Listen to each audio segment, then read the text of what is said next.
Así pues, damos paso ya a la otra fase de este proyecto moderno, su fracaso. Hemos visto cómo inicia, hemos visto su despliegue y a dónde llega.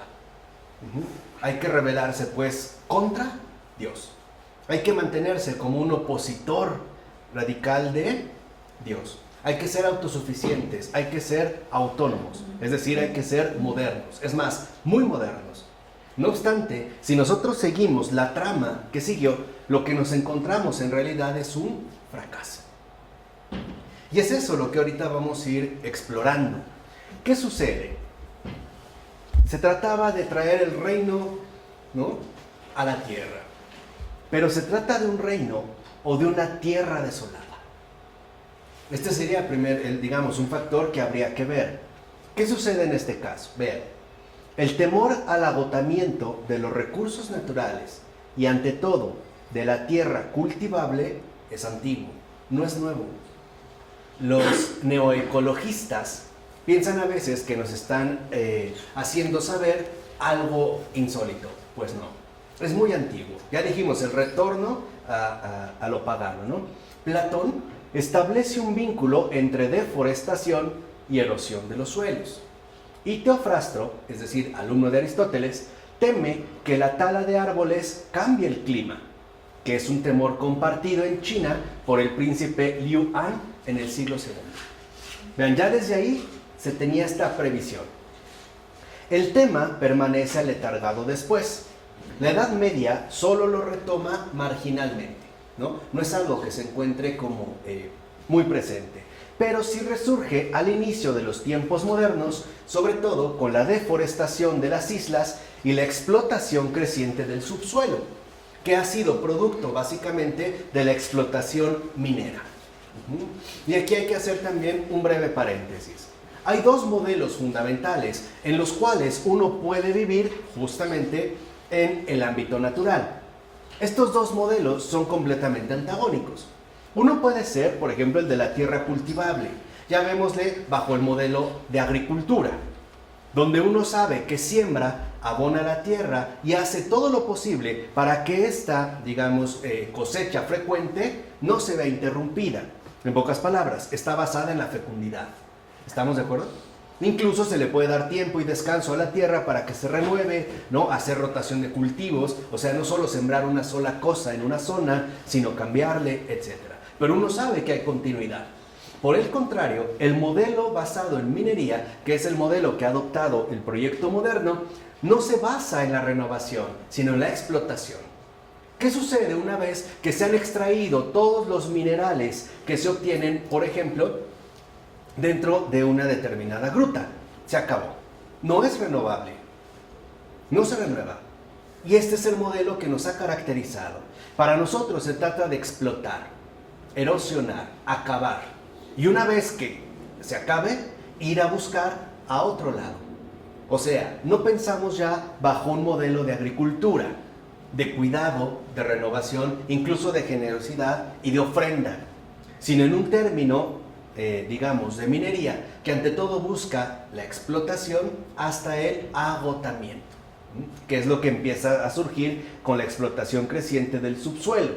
Ahora, para Calvino, por ejemplo, el auténtico peligro no es precisamente ecológico, sino que el pecado del hombre canse la bendición de Dios.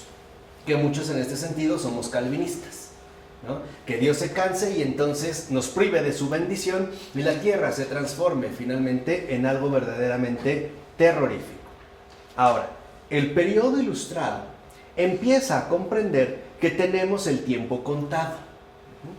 El miedo al fin del mundo adquiere una dimensión científica con Fontenelle y luego con Buffon. Quizá el primero en pensar que la Tierra podría enfriarse y hacer imposible la vida humana. Vean, desde el siglo XVIII aparece entonces una idea obsesiva, el fin del mundo, que hoy nosotros también compartimos. Piensen en las películas hollywoodenses que abordan este tema. Que abordan el tema de un final, digamos, irremediable del mundo. Ahora, ¿cómo debe producirse esta muerte? Este final. Las respuestas van a variar. Ya dijimos, Fontenelle decía que la Tierra se podría congelar. Pero, por ejemplo, Saint-Simon evoca un desecamiento de la Tierra. Y más seriamente, el padre Angelo Secchi, siervo de Jesús, o sea, jesuita, descubre en 1868 las gigantes rojas y ve en ellas el futuro del Sol, condenado a hundirse en sí mismo tras una gran explosión, que es también lo que muchos sostienen. El Sol, ¿no? Llegará un momento en el que se va a agotar, terminará explotando y sufrirá implosión y quedará hundida a la manera de las gigantes rojas. Y por lo tanto, sin Sol se acabó la vida. Si lo ven, se mueve bajo el marco inmanente. No hay un verdadero escatón. No hay apocalipsis, pues. Si entendemos por apocalipsis, no el final terrorífico del mundo, sino el advenimiento de las cosas últimas que no son de este mundo. Y esto también habría que pulirlo muy bien. Porque cuando hablamos de apocalipsis, pensamos en un final terrible, ¿no? Así como en términos de desastre natural. Y no entendemos que la palabra apocalipsis en cuanto tal se refiere al escatón, a esas cosas últimas que ni el ojo vio, ni el oído oyó, porque es el advenimiento del Señor nuestro Dios, es decir, de el Salvador. Pero bueno, aquí se empieza a mover esta idea. Por su parte, por ejemplo, Camille Flammarion publica en 1892 La fin du monde. La fin du monde. ¿No? Su primer parte es una novela de anticipación sobre la amenaza de un cometa que chocaría con la Tierra en el siglo XXV. Esta idea no ha desaparecido. La segunda parte se sitúa dentro de 10 millones de años y presenta un final de nuestro planeta. No es casual entonces que la expresión "el último hombre" cobre una extraña popularidad a principios del siglo XIX, es decir, al inicio de los años 1800. Así pues, en Francia aparece en 1805 como título de una novela de Cousin de Granville, ¿no? De Granville, que de hecho se suicidó cuando la hubo terminado. Termina la novela y se suicida. ¿Por qué?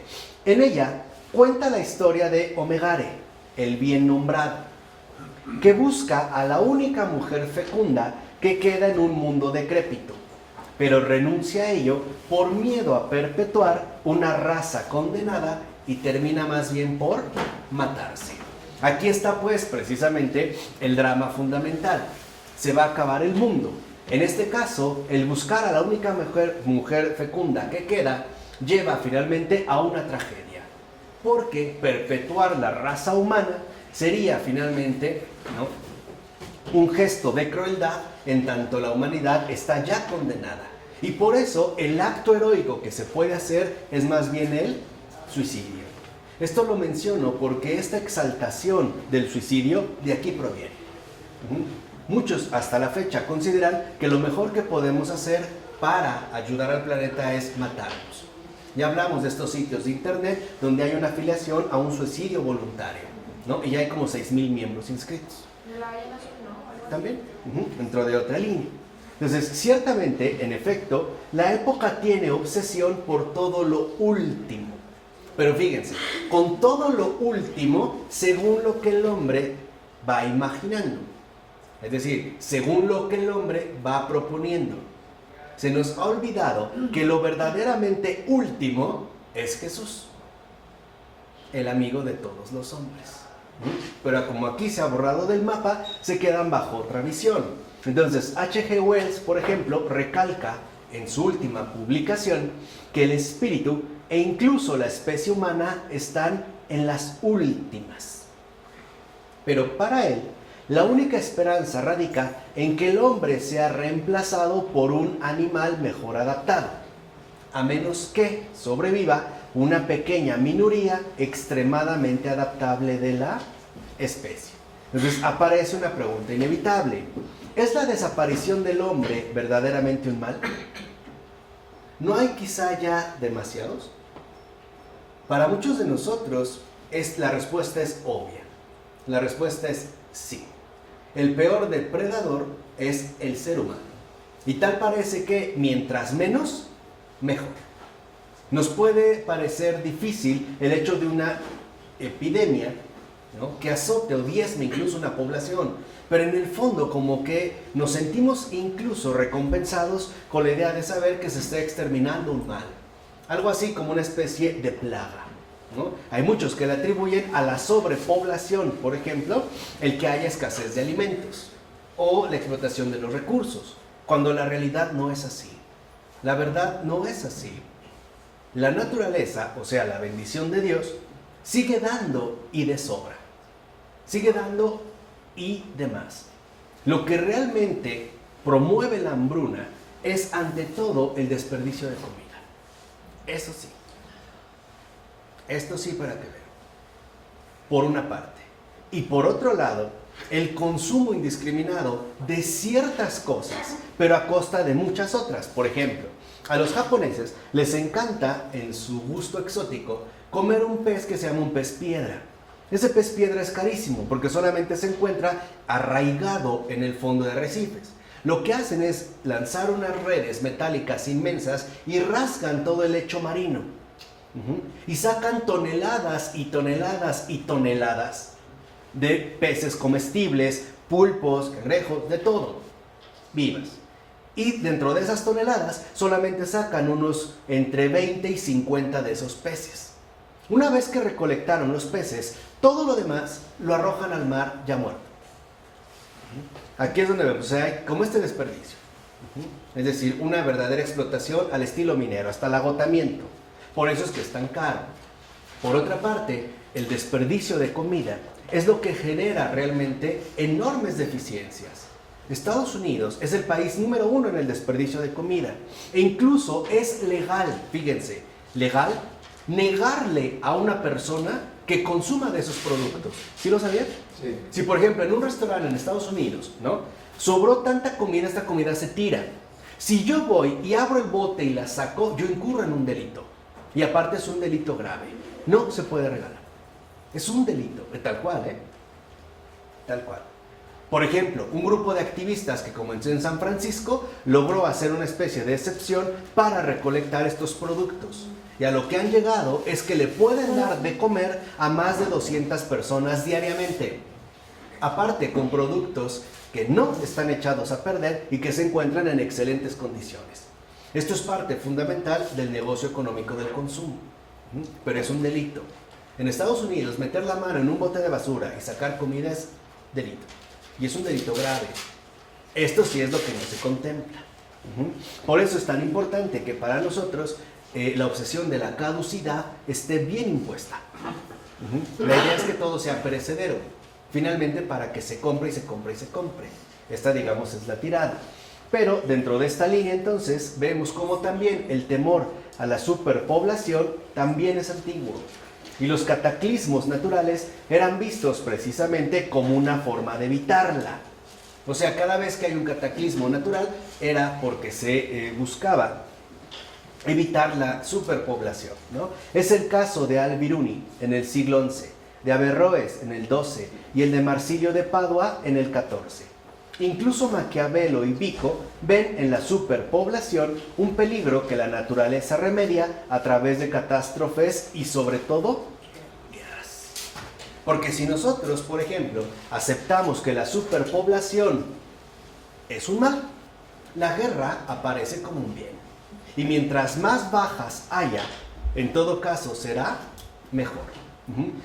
Dicho de otra manera, pensar que el ser humano es un mal para la tierra es justificar su aniquilación, sea de la manera que sea. Por eso ya hay que decirlo abiertamente. Por eso muchas personas no levantan la voz ante el aborto o la pena de muerte o lo que sea. Porque en el fondo, y eso es lo más peligroso, ha arraigado el veneno profundo de esta postura. Para nosotros, en pocas palabras, el ser humano, el hombre tal y como es una mierda, en el mejor de los casos. Estamos convencidos de que la gente es mala, de que el ser humano es un destructor, de que el ser humano, allá donde pone la mano, lo echa a perder absolutamente todo, haciendo de una bella playa un basurero, haciendo de un bosque una zona árida, o haciendo de las ilusiones, ¿no?, verdaderas tragedias. En el fondo, en pocas palabras, tal parece que en realidad no estimamos al ser humano. Fíjense, en un primer momento, en el apartado anterior que exploramos, nos dimos cuenta que el propósito era, ¿no?, revelarse o apartar a Dios. Aquí la cosa ha cambiado. Aquí ya no es contra Dios, ¿es contra quién? Contra el prójimo. Vemos cómo se va, ¿no?, desarticulando poco a poco lo que el Señor ha dado. Amarás a Dios sobre todas las cosas. Lo que nos han dicho es, no hay Dios. Y al prójimo como a ti mismo. Y nos han convencido de que mi prójimo en realidad no es mi prójimo, sino mi estorbo. Es mi enemigo. Es la causa de todos mis males. Lo mejor, en pocas palabras, es que se mueran. Y por ello es que se atenta de manera concreta y directa contra la caridad. Así como en un primer momento la rebelión es contra Dios, aquí la rebelión es contra la caridad. No te opongas, porque el ser humano es literalmente el principal mal que hay que erradicar. Cueste lo que cueste. Aun cuando le pongan bonitos nombres para disimular la cosa, como daños colaterales, que viene del ámbito militar. Lo que los daños colaterales quieren justificar son las bajas de civiles. Lo que te están diciendo es, será necesario, ¿no? Si hay un terrorista, que yo llamo terrorista, en un edificio, y yo lo bombardeo, y si por la muerte de este terrorista murieron 100 civiles, pues bueno, es un daño colateral. O sea, como que nos hacen pensar que en efecto no es tan importante, ¿no? Era incluso necesario. Por ello, aquí sí valdría que cada uno de nosotros se planteara una de esas preguntas que se contestan en lo secreto del corazón. ¿Realmente amamos al ser humano? ¿Realmente? O sea, ¿realmente amamos a esa criatura hecha a imagen y semejanza de nuestro Creador común, de nuestro Padre, del Padre nuestro? ¿O quizá en el fondo lo repudiamos? No nos interesa demasiado. O quizá en el fondo estamos resentidos contra este género al cual de hecho nosotros mismos pertenecemos. Puede ser incluso entonces que todo hombre esté de más. Nace entonces la idea según la cual el hombre sería un peligro para la tierra. Y con ella nace también el sueño de una naturaleza liberada y de vuelta a su pureza primitiva, que es justamente la alucinación aterradora de la Deep Ecology. El joven Flaubert, por ejemplo, escribe en 1938 que los árboles crecerán, reverdecerán sin una mano que los rompa o los quiebre. Los ríos correrán por praderas coloridas. La naturaleza será libre, sin hombres que la violenten. Y esta raza humana se apagará, porque está maldita desde su infancia. Vean esta niña. Muchos estamos convencidos de esto. En pocas palabras, lo que yo les dije hace un momento. Tal parece que estamos convencidos de que el ser humano no es una bendición, sino una maldición. Tal parece que la humanidad es la maldición que hay que extirpar o que hay que arrasar, ¿no?, hacer desaparecer de la faz de la tierra. Ahora bien, aún suponiendo que los días de la humanidad sean limitados, ¿es esto motivo suficiente para acelerar su desaparición? Si a mí me diagnostican un cáncer incurable, ¿de inmediato me tienen que dar un balazo en la cabeza? Pues está la línea, ¿no? Quizá haya que evitarlo poniendo precisamente los medios necesarios. ¿Existe esta voluntad de preservación? Quizá no. La cuestión se plantea a inicios del siglo XVIII y curiosamente el cuidado por la posteridad se desatiende por completo. Es más, la generación de aquel entonces, incluso hasta el presente, se conduce como si debiera ser el último vástago del género humano. O sea, no nos importan los demás.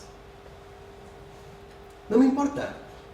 Si yo ahorita consumo, vivo bien, hago, lo deshago, qué bueno. Si los demás van a tener que padecer los estragos que yo realicé, no me interesa. No me importa. No hay posteridad. ¿Se dan cuenta ahora el otro corte? Primero la anterioridad, ¿se acuerdan? Primero hay que arrasar o cortar de tajo con nuestros antepasados. Pues ahora también con los que nos precederán, con la posteridad, no en una especie como de aislamiento. ¿Y por qué?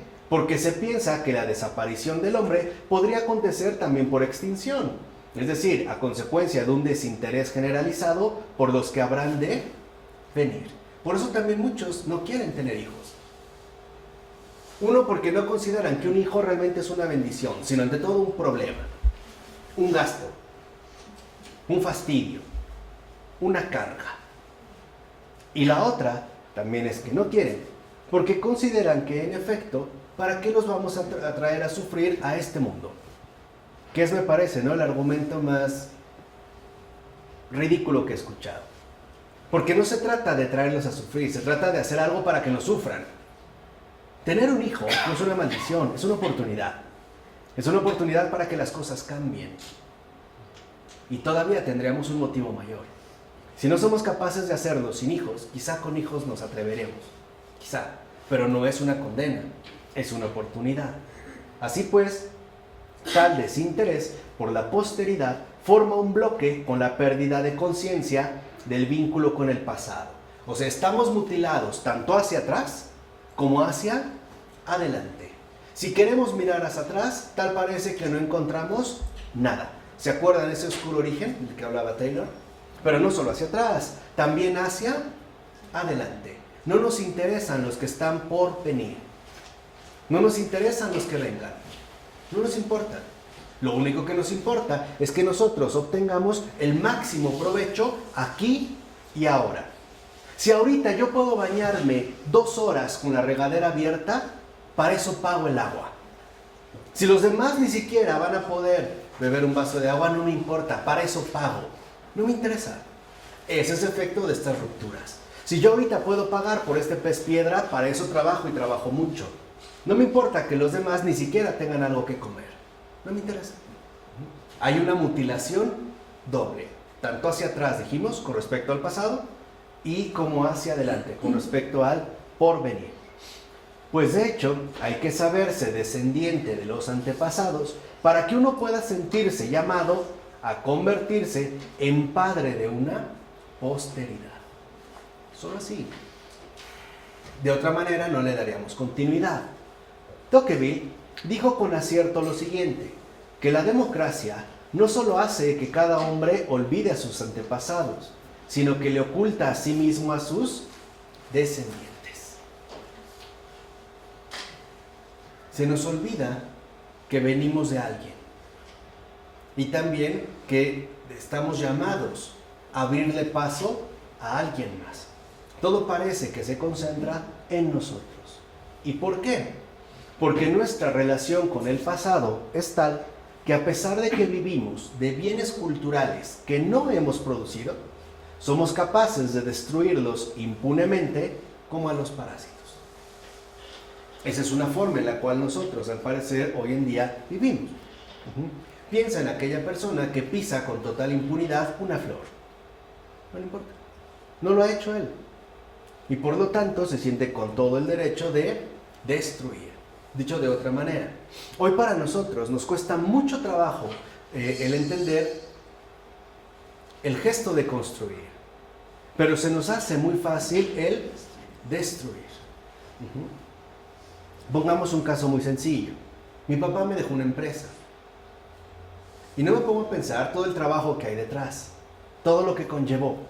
Yo lo puedo destruir en un santiamén. Así de sencillo. Así de fácil. A mí me pudieron haber dado una chamarra que era de mi abuelo. La rompí, no me importó. O la dejé por ahí botada. O lo que sea, no me interesa. Porque estoy totalmente desvinculado. No hay compromisos con nada ni con nadie. Aquí, en pocas palabras, el único que importa soy yo. Bajo esta sombra cartesiana, dijimos, soy yo solo. No es casual por eso que Charles Péguy, a finales de 1907 y luego en 1914, haya desenmascarado y calificado el parasitismo como esencia de la modernidad. Fíjense, ¿qué decía Charles Péguy al respecto? La única fidelidad del mundo moderno es la fidelidad del parásito. El mundo moderno es esencialmente parasitario. Saca su fuerza o su apariencia de fuerza de los regímenes que combate. de los mundos cuya desintegración ha emprendido. Y esta idea será recuperada y fortalecida por Chesterton en la década de 1920. Ejemplo muy sencillo. El ateo, ¿de dónde saca su fuerza parasitaria? De aquello que busca rebatir. ¿Qué es ateo? ¿Qué es un ateo sin Dios? No existe Nada. No existe. Ni siquiera puede existir por sí mismo. Nadie puede darse el lujo de decir yo soy ateo por mí mismo. Ni eso puede. Ni siquiera eso. Así de sencillo. Pero bajo nuestra perspectiva moderna, las cosas sí se pueden dar de esa forma. Sin mantener ningún vínculo y sobre todo sin conservar ningún tipo de reconocimiento. Tal parece entonces que dentro de este parasitismo se trata ante todo de obtener fuerza de aquello que precisamente queremos destruir. Como a la manera de las sanguijuelas. Se ponen gordas, pero de la sangre que chupan. Y eso es también lo que nosotros hoy en día hacemos. Muchos de nosotros nos hemos puesto gordos a costa de la sangre de otra gente. O de las injusticias de muchas otras personas. Algunos de nosotros quizá hemos querido traer una cabellera hermosa usando extensiones, ¿no? Promoviendo en pocas palabras que esas cabelleras son sobre todo extraídas de niñas explotadas de la India, donde les cortan el cabello. Pero bueno, eso a nosotros no nos interesa, porque se nos ha enceguecido. Solamente se nos ha como conducido a concentrarnos única y exclusivamente en nosotros mismos. Es decir, en el individualismo parasitario. Y nada más. ¿De acuerdo? Vamos a dejar hasta aquí para continuar este fracaso en la siguiente clase.